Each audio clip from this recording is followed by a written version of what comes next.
সবাইকে আরও একবার শুভেচ্ছা আমার ছোট্ট ইউটিউব চ্যানেলের পক্ষ থেকে। আজ আমরা দশম শ্রেণীর গণিত থেকে পরিসংখ্যান অধ্যায় নিয়ে আলোচনা করব। তো প্রিয় শিক্ষার্থী, যশোর বোর্ডে 2024 সালের পরিসংখ্যান থেকে যে প্রশ্নটা এসেছে আজকে সেটাই আমরা সমাধান করব। তো যশোর বোর্ড 2024 সালে প্রথম যে অঙ্কটা আসছে পরিসংখ্যান থেকে, সেটা একটা গণসংখ্যা নিবেশন সারণী দেওয়া আছে।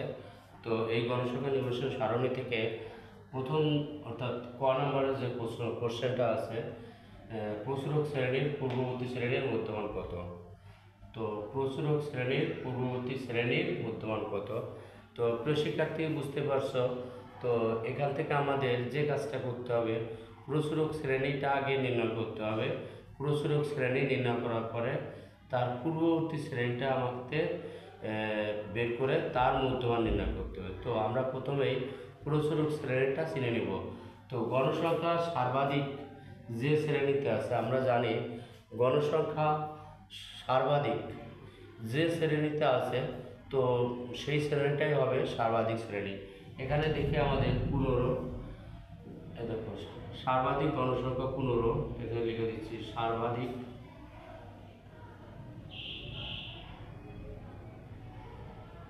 গণসংখ্যা 15 আছে কোন শ্রেণীতে? আছে 61 থেকে 70 শ্রেণীতে। তাহলে সর্বাধিক গণসংখ্যা 15 আছে 61 থেকে 70 শ্রেণীতে। অতএব প্রচুরক শ্রেণী কত হবে?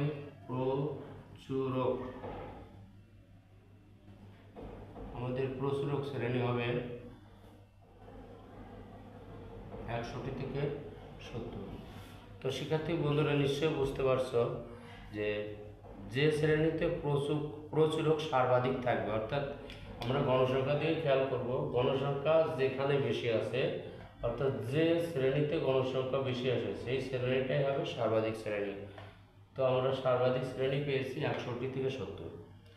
এখন এই যে প্রচুরক শ্রেণী প্রশ্নে দেওয়া আছে, প্রচুরক শ্রেণীর পূর্ববর্তী শ্রেণী, অর্থাৎ প্রচুরক শ্রেণী যেটা আছে ঠিক তার আগের শ্রেণী লিখে দেব, যে প্রচুরক শ্রেণীর পূর্ববর্তী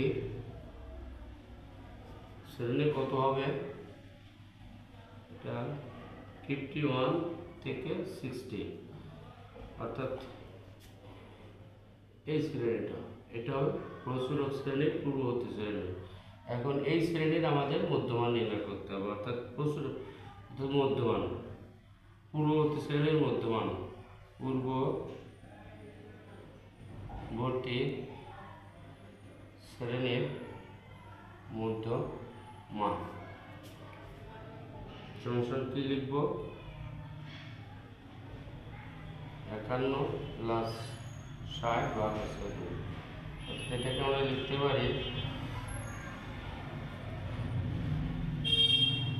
111 ভাগ 2। তার মানে 111 ভাগ 2, এটাকে যদি আমরা 2 দ্বারা ভাগ করি তাহলে হবে 5 দুগুণে 10, আবার 5 দুগুণে 10, আবার 5, অর্থাৎ 55 দুগুণে 110, 55.5। তাহলে আমাদের এটা এভাবে করতে হবে।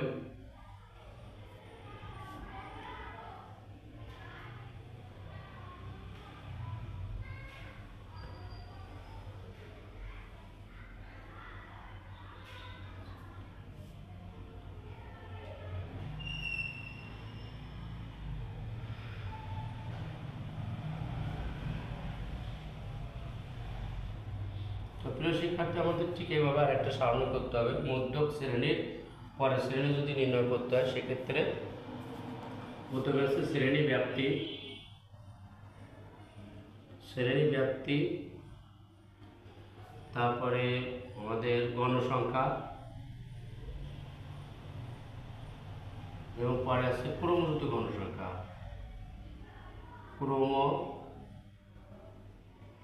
যোজিত গণসংখ্যা। তাহলে আমাদের শ্রেণী ব্যাপ্তিটা আমরা আমাদের সারণী থেকে লিখে নিব। এটা হচ্ছে 41 থেকে 50, এটা হচ্ছে 51 থেকে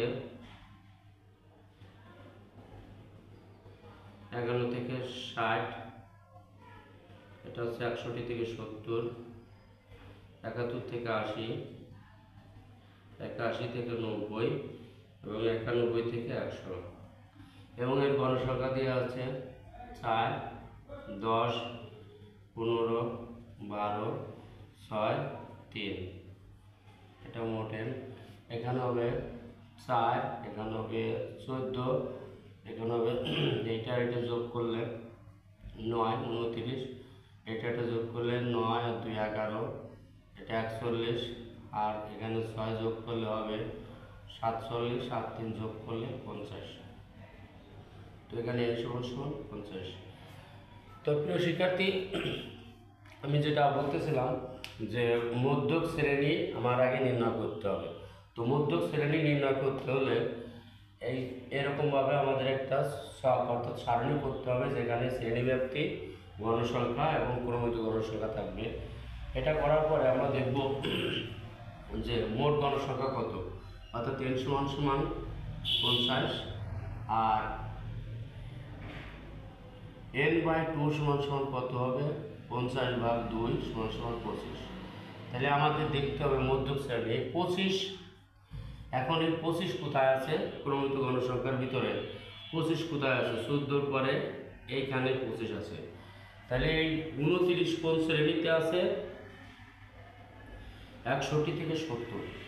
এই শ্রেণীতে আমাদের n/2 অবস্থিত। তাহলে মধ্যক শ্রেণী হবে 61 থেকে 70। অর্থাৎ লিখে দেব মধ্যক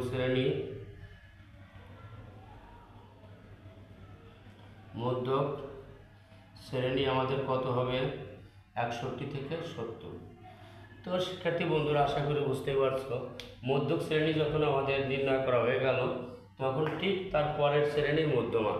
তাহলে মধ্যক শ্রেণীর পরের শ্রেণী 71 থেকে 80। তাহলে এই শ্রেণীর মধ্যমান আমরা এই 71 আর 80 যোগ করে 2 দিয়ে ভাগ করে দেব। অর্থাৎ লিখে দেব যে মধ্যক শ্রেণীর পরের শ্রেণীর মধ্যমান, মধ্যক শ্রেণীর পরের শ্রেণী, মধ্যক শ্রেণীর পরের শ্রেণী কত হবে? 71 থেকে 80। অর্থাৎ মধ্যমান কত হবে?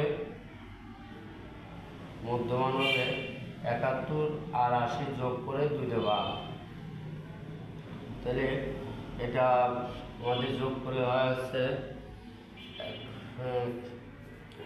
70, 28, 15, 150, 51, তাহলে 75.5।